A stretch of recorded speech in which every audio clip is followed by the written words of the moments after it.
Perfect. So I'm going to go ahead and welcome folks back. Hi, this is James Casey. So welcome back to our speaker series for the spring semester here in 2023 already. Kind of crazy. We have a few speaker series already lined up and more to come that will be added to the schedule as we go through. As always, for the folks joining us here today, we encourage questions. And I asked James, he doesn't mind if you raise your hand or put a question in chat, which is probably the easier way during, and you want it, to hey, talk about that more. And I'll monitor for that as well. Or if you have a question and just want to throw it in chat or wait till the end of the chat, we'll do Q&A after James is finished talking. But otherwise, welcome everybody. And I want to thank James Bradbury for coming here and talking to us and kicking off this semester. I'll let you kind of give a little bit about your background and stuff, because I'm sure you do it better than I would, and talk a little bit about what you do. But thank you. And I'm going to turn over the floor to you, James. I'm going to turn off my mic, but I may pop in if I see stuff come up in the chat and things like that. But otherwise, tell us about games accessibility and how to be a hero. Yeah, so welcome everybody. I'm going to be talking a little bit about accessibility. I didn't realize I was kicking off the talk, so that's no pressure. I guess while we're on the subject of heroes, I just wanted to shout out someone who's very kind of big mentor figure in my kind of development, person called Chase Bethia. He's a kind of games music composer, and he does lots of great work. And I just want to shout him out before I dive into the talk today. Yeah, so awesome. The clicker does work. Okay. I guess I should start by prefacing by saying I don't really consider myself a hero, and I feel like that's kind of a little bit egotistical to say, but I'm very much inspired by Spider-Man. So like, from my perspective, I'm just like the Peter Parker guy, just going around fixing people's printers, that kind of thing. Yeah. So, hi, I'm an indie game developer. I also more recently have started teaching at the University of Gloucestershire in the UK. So I've got a little bit of an accent, and that's where that's coming from. Yeah, and I'm also a thing called an accessibility advocate. I'm going to talk a little bit more about what that means, or at least to me anyway. Yeah, and in this talk, I'm going to talk about a little bit about how I discovered this kind of part of the industry. It's kind of a very short period of my life, but I feel like there's a Serious Game Institute. There's going to be a lot of lessons that may be interesting to you if this is something you're interested in. Yeah, awesome. I've also got a bunch of like resources and tips that you can then take into pursuing this kind of industry. Awesome. And yeah, feel free to ask questions throughout. I'm very happy to be interrupted because it gives me more time to kind of pad and think about what I'm going to say. Awesome. Yeah, so there's going to be a lot of Spider-Man memes throughout, but I hope that's all right. All right. So first of all, what is an accessibility advocate? And the answer is that, I don't know, I just like the term. It kind of, it's like, I imagine it as someone on the team who is, what's the word? Kind of thinking about accessibility needs on a sort of project and other smart thing. Yeah, I guess just kind of being the sort of voice on like in the team meeting, asking like, hey, what are we doing to make this game accessible for this kind of person, that kind of thing. And yeah, there's a lot of reasons for wanting to include accessibility in games. If you want to go down the very cynical route, you could talk about like more people can play your game, so you're going to get more sales, that kind of thing. But also, if you introduce accessibility features like subtitles and stuff, you're also making your game kind of a more versatile experience for maybe if players can't have sound on for whatever reason. So yeah, that is, there's a lot of reasons why we might want to think about accessibility to kind of broaden our game experience. And I've also put on like the very selfish reason of like eventually, if we want to play games, till we're all probably going to need some kind of controller support, that kind of thing. Yeah.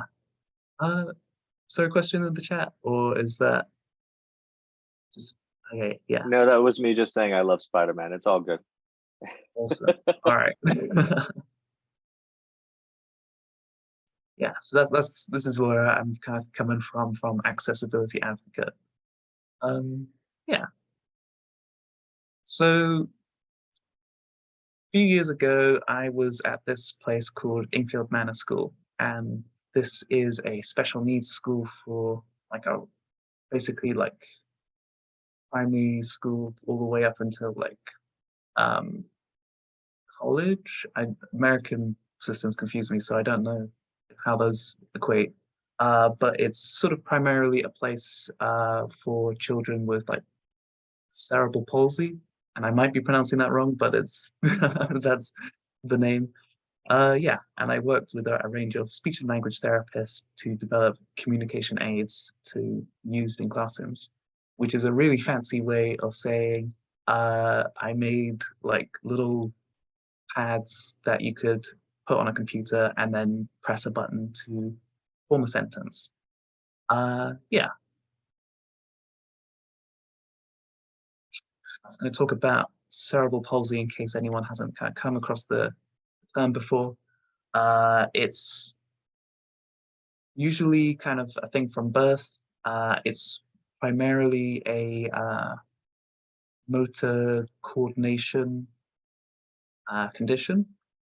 So a lot of the students that we're kind of uh, working with in the school are sort of wheelchair bound or non-vocal, but not everyone with cerebral palsy will be that in that bracket. Uh, and there may be kind of extra stuff that goes along with that, like maybe deafness or uh, learning, what's the word? Learning stuff that they'll have problems with. So yeah, there's some stats on the screen, but chances are that they are going to have that condition throughout their entire life, and they will need some kind of support in order to interact with the world. And when I was, I guess, talking to these speech and language therapists at the time, I guess I didn't realize how important having a how important having a voice is like to understanding like consciousness and stuff, and seeing another person. Just I'm probably not explaining this very well, but mm, when someone is non-vocal, you can kind of you see who they are on the surface, but you don't necessarily know what's going underneath the surface. When you give them a tool that gives them a voice, you are essentially giving them the ability to show that depth underneath. And a lot of the students that I came across had a lot of depth that they wanted to share.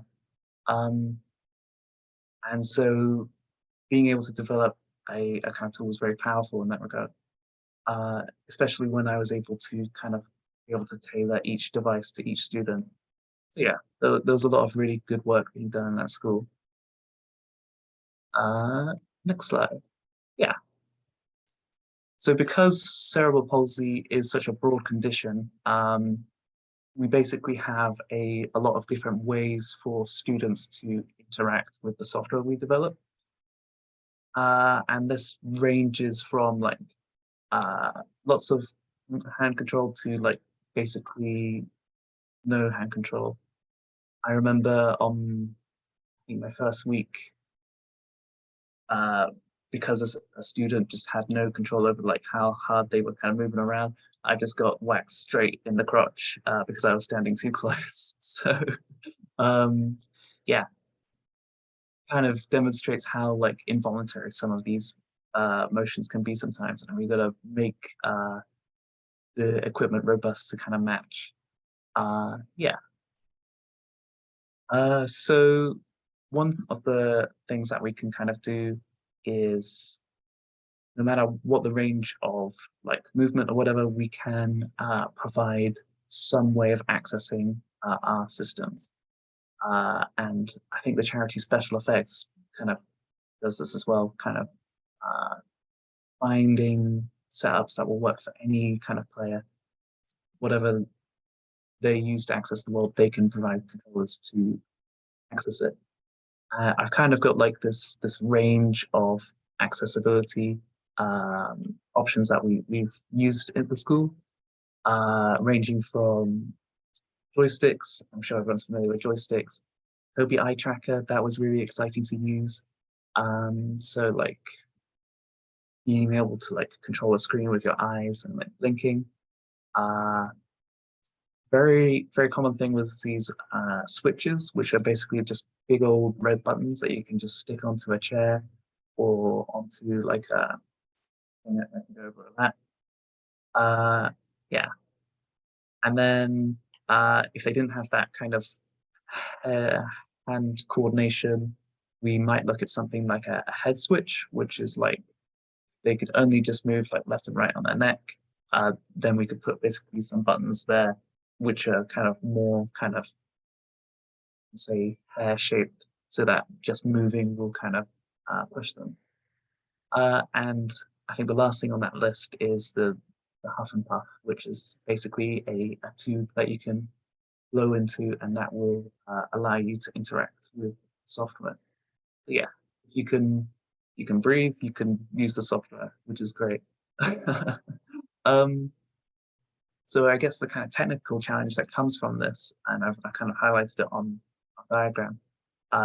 If we have a joystick, we can have up, down, left, right, and that's great if we want to be able to access a desktop or like a Windows interface.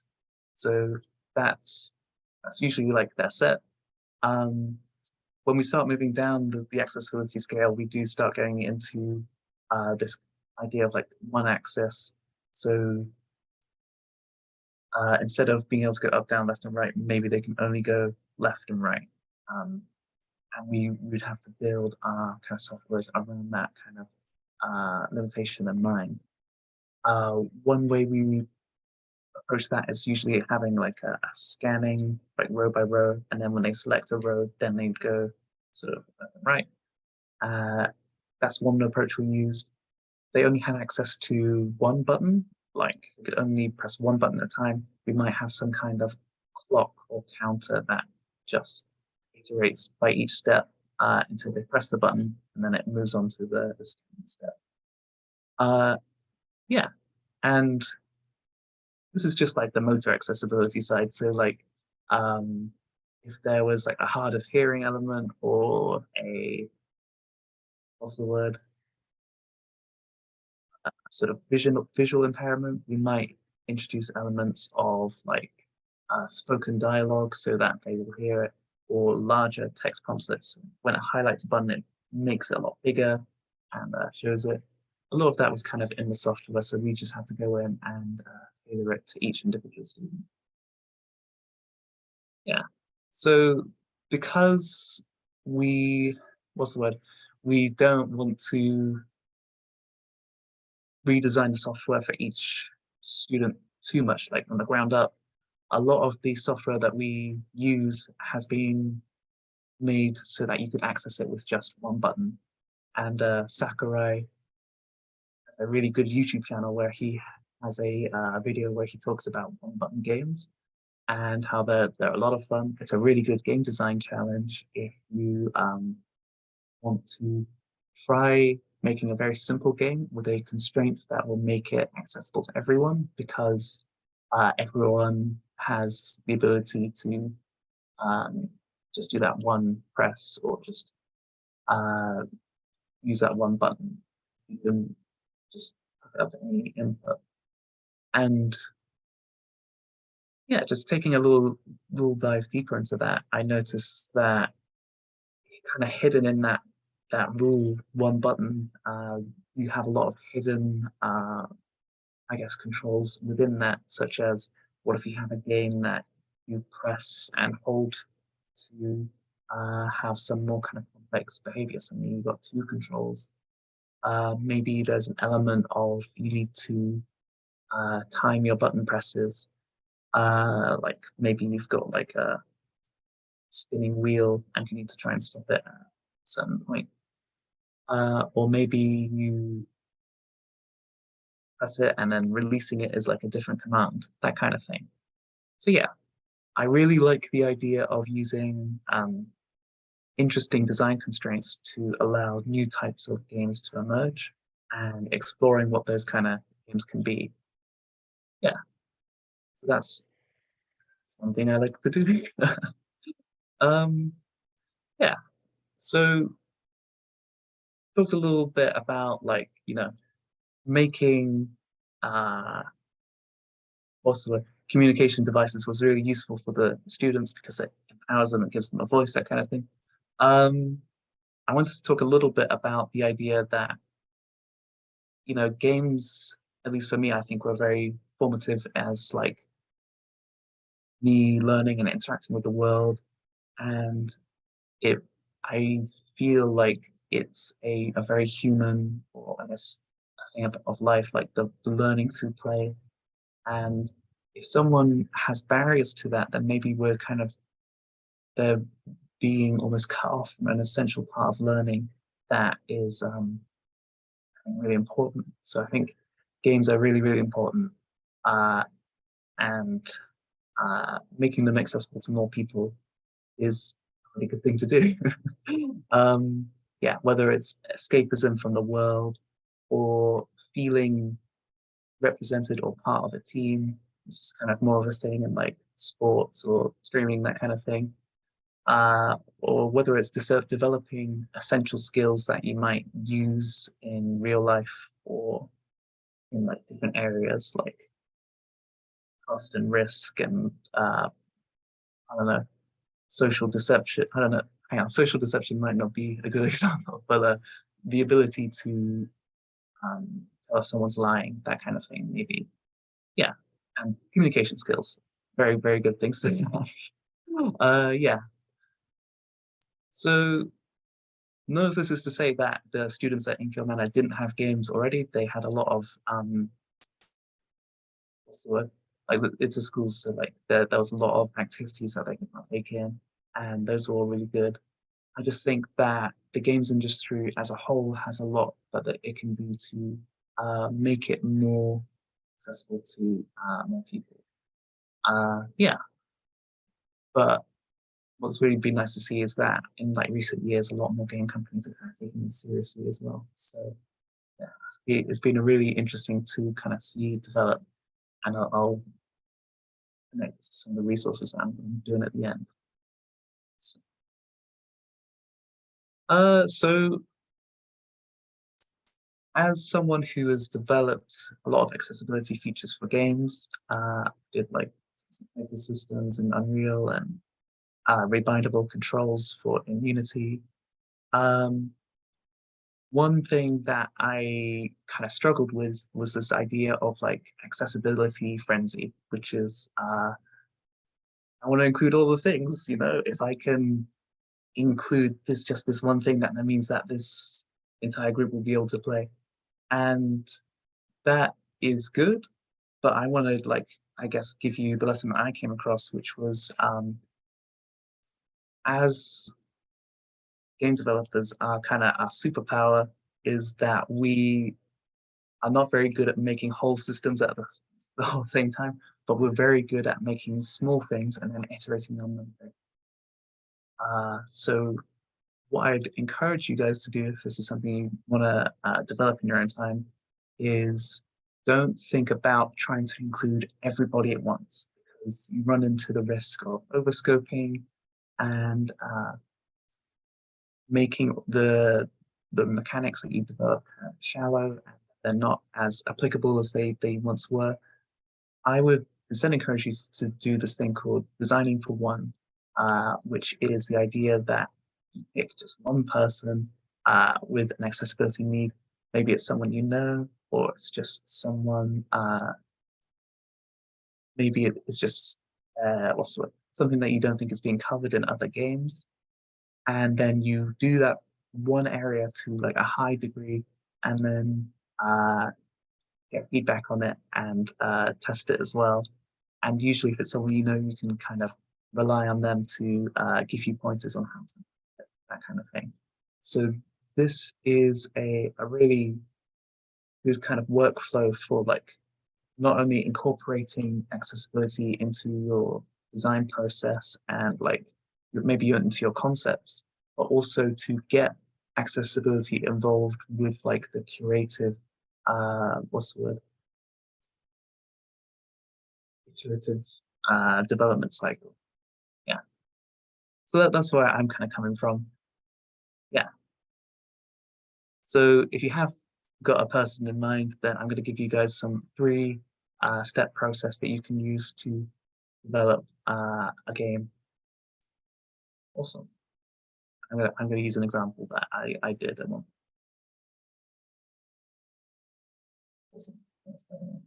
Uh, so first thing you do is you find a person with a specific accessibility barrier that isn't being addressed. And then you think about that individual and what kind of game would they like to play? And what kind of game could they play? Or what kind of mechanics can you use to make a game that hasn't maybe been made before?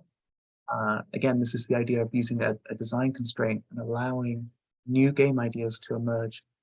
And when you approach game design from this point of view, you'll come across games that maybe you haven't been considered before in the industry, that kind of thing. So this is a really good way to come up with original concepts or to try something that hasn't been done before. Yeah, so when I was at Ingfield, there was a particular student who I kind of worked with. I kind of worked across like all the classrooms and I helped set up laptops and put them away, that kind of thing. But there was one student that kind of was flagged to my attention, someone who needed a specific kind of exercise in order to practice a certain motion. And that motion was going to be essential in getting them to kind of pilot their wheelchair. So that was a really good kind of goal that I was kind of invested in trying to kind of practice and had the idea that a game would be a really good way to intrinsically motivate someone to practice that motion over and over, rather than just like I don't know, practicing an instrument where you just go through the motions and it's not as interesting. So yeah, I first of all I started having a meeting with the student, and then came up with a bunch of ideas with them, and I tried to get an idea for like what games they liked and what kind of constraints I would need to bear in mind when working on a prototype. And yeah, so that was my person, step one. Step two, gotta find an opportunity to make the game. So I was very lucky that soon after this kind of meeting, there was the Global Game Jam. And there was a Global Game Jam, I think, last week or very recently. So if you missed that boat, I very much, I guess, encourage you guys to keep an eye on it for next year. But there's loads of game jams and they're free to attend, and it's very good practice to do lots and lots of game jams because you meet people, you practice new skills, and you get to try out these little game ideas and see if they work, especially just getting it to that point where it's ready for iterative feedback. So yeah, I didn't find a team that was kind of interested in this idea, but that's okay. They went off and they made their own game, and it was really cool, and that's okay as well. But I wanted to make something small and quick, and I wanted to write it around this one button design constraint. So yeah, that's where I was kind of coming from. And I made a game. Yeah, so I made this game called Press Any to Repair. It's on itch.io, so I might drop it into the chat and like let you guys play it if you like. Um, it's basically a game. It's like a sort of very short arcade game where you press a button and you get a little metronome that goes back and forth, and you shoot forward. But every time you shoot forward, you drop a little like obstacle behind you, and if you hit an obstacle, uh, it's game over. So I think the prompt for this game jam was like littering or something, or like some environmental awareness, that kind of thing. So that was kind of what I was going for. Yeah. So I made this game, I put it up, and I was pretty happy with it. So I took it back to the student, and I got them to play it, and they were excited, they enjoyed it, and they had a lot of fun, kind of just whacking the button a lot. But there were a few kind of sort of things that still needed tidying up to really kind of refine the experience and make it so that they could kind of control their player a bit more. One of those things was that the metronome was a bit fast, and they would need some kind of extra slow mode in order to be able to kind of tactfully choose which way they wanted to go. Yeah. One thing in this game as well is that I had it so every time you died, it would create a new kind of like overlap texture. And if you played the game lots and lots of times, it would get more and more kind of fractured and splintered, which was a cool visual effect, but very hard for a kind of child to distinguish where they are after however many kind of loops back and forth. And yeah, the level was also kind of boring. Like you probably play it once and you would know, yeah, I could probably get like a high score of 10 or 20, but I don't need to explore it more than that. So I went away, I took this project and I added a lot more kind of features onto it, added little animations, so all of that game juice. I don't know if you guys cover game juice, but sound effects, particles. Okay, I'm gonna thumbs up. Okay, you guys got it. Yeah, I added a little sort of extra slow mode so that you could switch between that, and that all worked fine. And I also added like extra levels and stuff, so like there were different geometric shapes.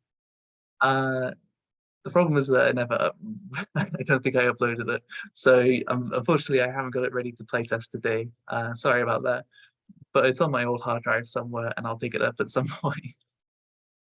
um, yeah, but I uploaded this game onto their kind of the student's device, uh, and they seemed pretty happy with it, so I left it with them. And then I was doing a year-long placement at this school had come to an end, and I never saw them again. So I have no idea if it worked or not, but that experience gave me a lot of lessons that I've kind of taken forward into my game design process. And that like iterative, getting people involved in the discussion and designing around specific people is relevant even outside like accessibility. Like we're talking about inclusivity and like getting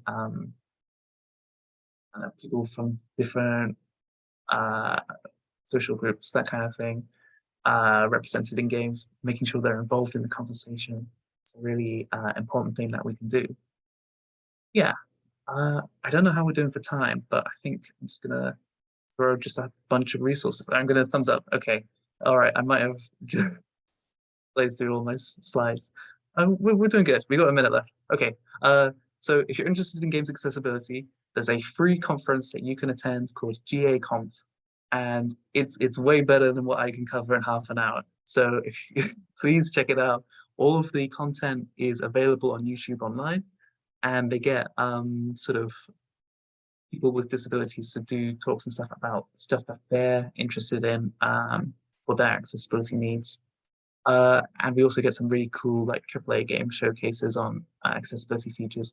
And also, if you're interested in more the research side, they have a bunch of like stats people there as well, for like getting player feedback, that kind of thing.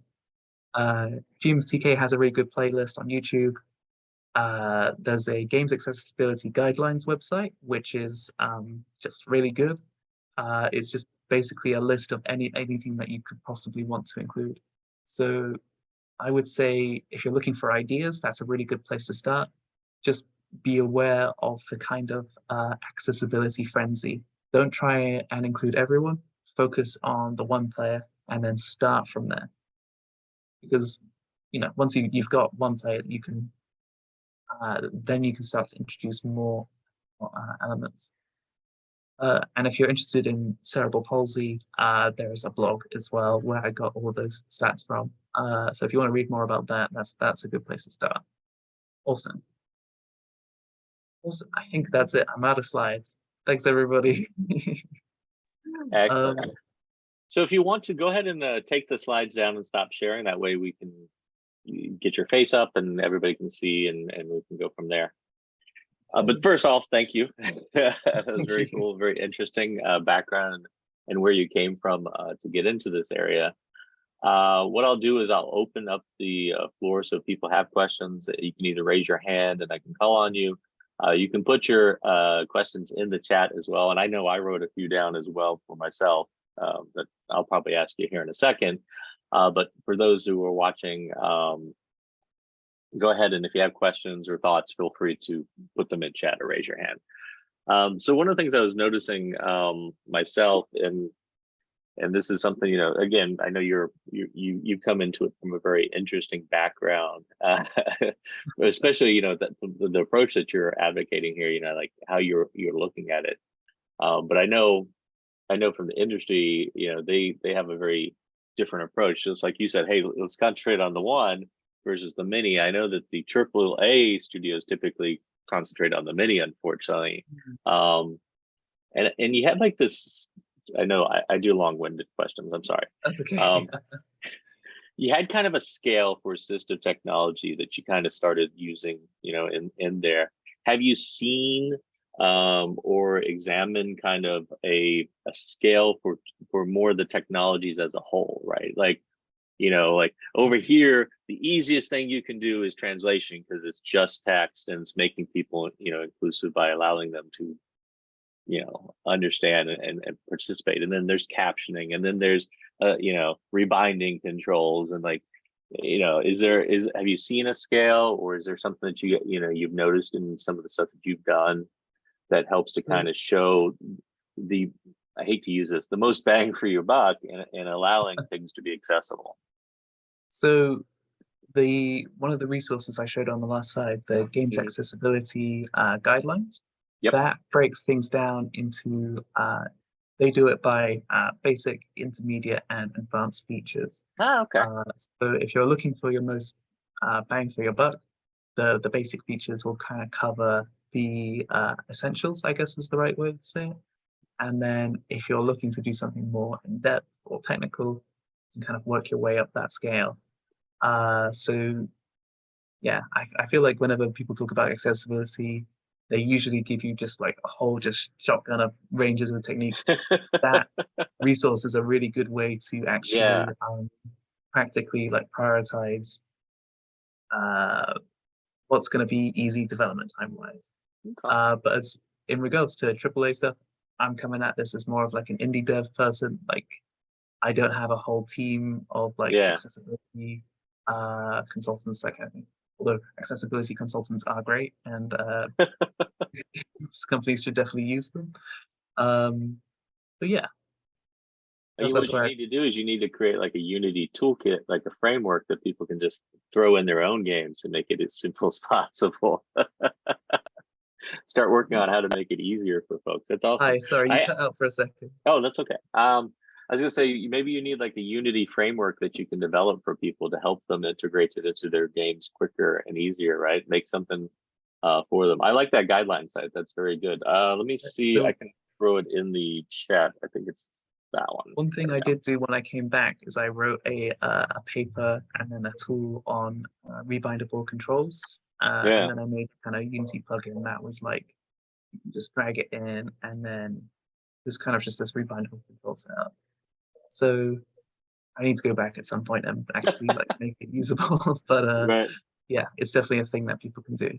Well, I know, so from us teaching game design, right? Controllers, creating character controllers is one thing, and now then adding the ability to play with Yeah. how it works is a whole another level of fun for folks. So I see Jacob kind of had a question in chat. He's, I guess, driving, so he didn't look. Universal design. So it's like there, and I guess this guideline side is partially to that, but are we seeing kind of people adopting these as kind of a universal way to solve problems in games? Is there universal design for accessibility? Aside from these guidelines, are we seeing that kind of take place? Best practices, things like that? I'm a little bit, I don't know if this is a game design term that I'm just not unfamiliar with, but I'm not entirely sure what universal design. But I'm just thinking more like I think it's more of like the guidelines that you're talking about, right? Like, Okay. are we seeing more acceptance of kind of I guess it's a universal thing, right? It's like everybody is doing this to combat a problem Mm, versus, coming up with their own solution or their own way to handle it okay. by learning from example, I guess. And the guideline site you gave is a good one. And there's actually another site which, for the life of me, I cannot remember. I was poking Sang offline, that are trying to do the same thing, making training for accessibility on how to do this well. So I was Mm. just wondering other stuff that you've seen potentially that So has come one up. thing that I guess if you're sort of thinking about broad general accessibility, we can talk about the idea of a skill ceiling and a skill floor. Mm, So like skill floor is like how much skill you need to actually like participate in the game, and a skill ceiling is like how much game mastery can you have in the game. And mhm. ideally, you want your game somewhere with like a low floor but a high ceiling. But like different games come at this from different angles. So like if you're looking at a game like Elder Scrolls or Celeste, these are games that kind of thrive on being like tricky games, and Mm, um, there's that balance of trying to make sure that the skill ceiling is high, but the floor isn't so high that like people with accessibility needs can't participate in those games at all. Um, yeah, gotcha. I think so. That's a really good example because they later introduced things like slowing down game speed, which I think was against like the designer's initial vision, but it Right. meant that the game was opened up to a lot more people. Um, so yeah, if that's helpful, I hope that might be a good kind of a metaphor to draw on. Gotcha.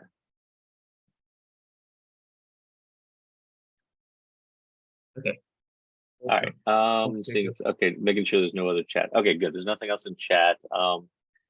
So, and I noticed you listed some adaptive technologies that were kind of in there, and it looked like they were very specialized to some like I said, rebindable controls.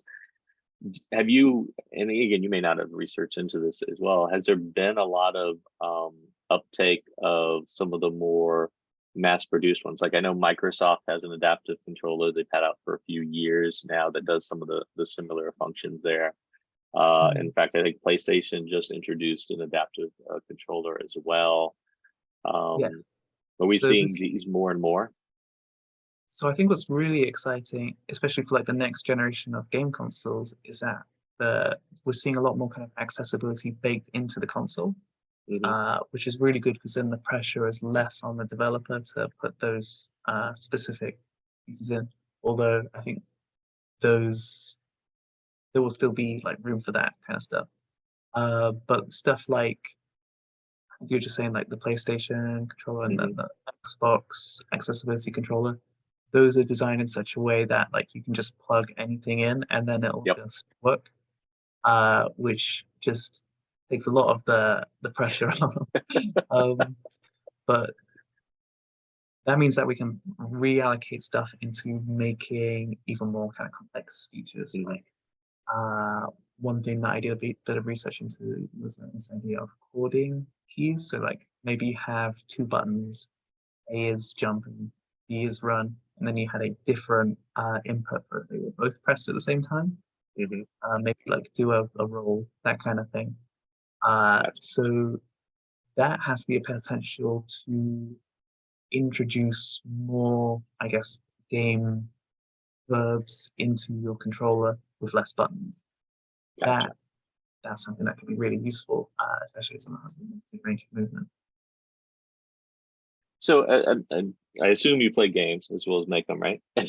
Oh yeah, like I will be playing games for a very long time. What in your opinion has been one of the more successful entertainment games or even other games that you've seen that have really embraced this idea of offering um, a variety of accessibility versus the traditional ones you think about. What in your opinion have been some really good, outstanding examples of accessibility?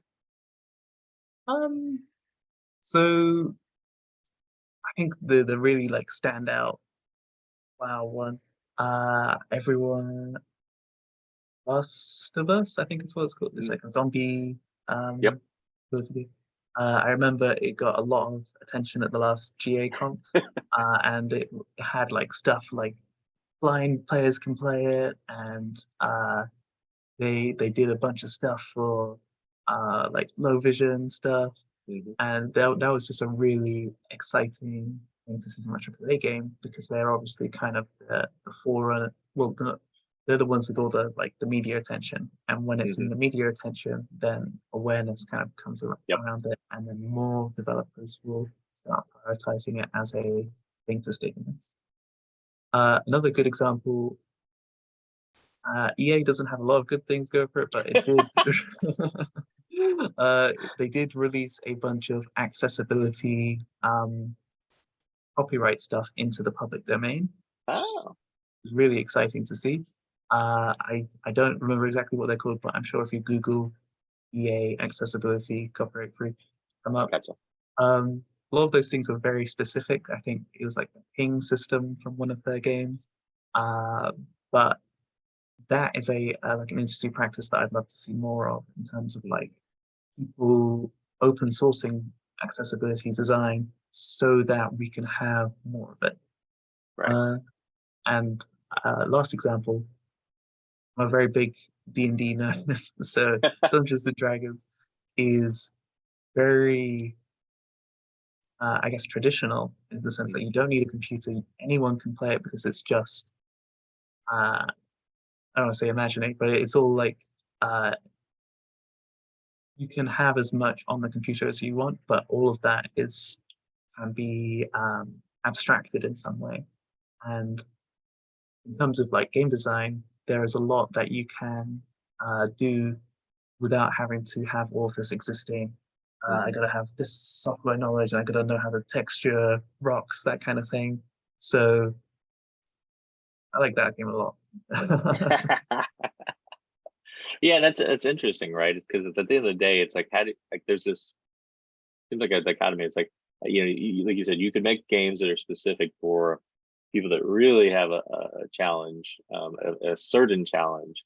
But Mm, there's also the idea of like how do you make it accessible to as many people as one, and balancing that kind of the needs of the many versus the one is a very challenging thing to do.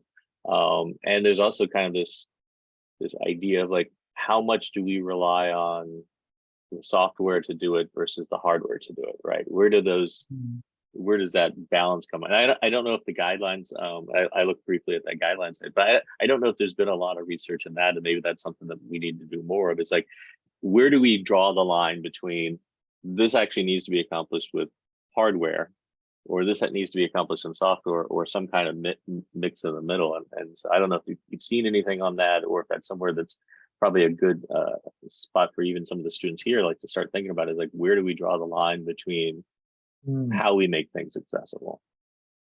Think that I think one of the things I saw at GA Conf, so someone probably told it a lot better. But there's this idea that accessibility, if you put too many accessibility things in a game, it can actually be overwhelming. Oh, sure. And then you have to put extra consideration into how kind of player navigate all of these different menus, especially if they have existing barriers that might make it harder. Uh, to like see all the different options, that kind of thing. So the idea of having like accessibility presets and accessibility, I don't know, templates, that kind of thing. But a big part of that is just getting people with accessibility needs on the kind of development testing team, because they will be able to tell your team this menu sucks, kind of thing, and you can work from there. So I think that's the next kind of logical step, that these companies that maybe do kind of go too hard on just these big old sprawling menus of accessibility features. That's the next logical area of expansion. Gotcha.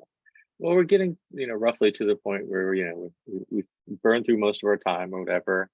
I mean, I think it's a great topic, and like you said, I agree. We talked about this actually before we started. Like some of these games, like including The Last of Us, amazing for accessibility, but it's also somewhat overwhelming, as you said. Like there's so much, and like how do you present it in a way that somebody that needs to take advantage of it gets to it in a way that's fast enough for them to find it, that they know it's there, but also without it being overwhelming to the majority of folks. And so there's this kind of balancing act that I think everybody's kind of playing with right now. So I think that's great. I think you're in the right kind of field.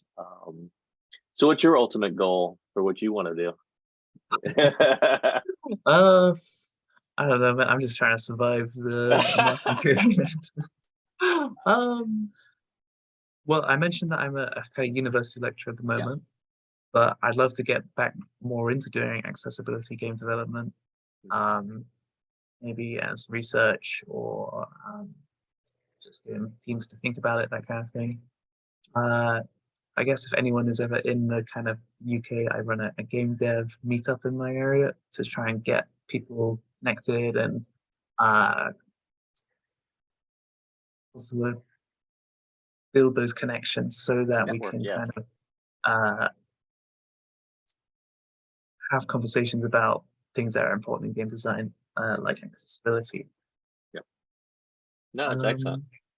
So I was going to say as well, like, I don't know if I might have forgotten to put my Twitter or something up there, but if you have any questions about game accessibility that come out like after this is passed, after the lecture passed, feel free to just grab me on Twitter or something, and I'm very happy to answer any questions or give pointers or give extra resources and stuff. There's a lot of different directions where. Oh, sure, absolutely. And likewise, if there's things you're doing research wise, and we have students or ourselves faculty wise that where we can help collaborate, always glad. We've gone over to the UK a few times for collaborations and such, and always looking forward to that. So with that in mind, again, thank you for coming out and talking about a very needed topic, one that more and more, I think there you go, perfect. Yeah, that would be tough for people to find unless unless it came up with name. Yeah, yeah, I should have put it on the slide, but that's okay. Thanks for having me. Thanks for inviting me as well, because it's like, I don't know how you guys found me, but it's really good. No, it's great. We search for folks, right? And then we look for folks that are doing interesting things in the field, and that's what you're doing. And so that's very cool. We again appreciate all the time. We'll put the video up on our website, within a day or so after this. So if you want to be able to use it to promote for yourself or others, and we'll send out your information if people ask for it. And like I said, feel free to reach out, and we'll be able to help you and help us as well. So thanks again, and thanks for everybody who showed up and for who watched this later. And feel free to reach out if you have questions for myself or for the other James here, James Bradbury. So again, thank you all. Thanks everybody for coming out. It's great to see some of the comments as well. Awesome. All right. Hey, good job. Oh, you can go ahead and stop the recording, Ilya. I think we're good.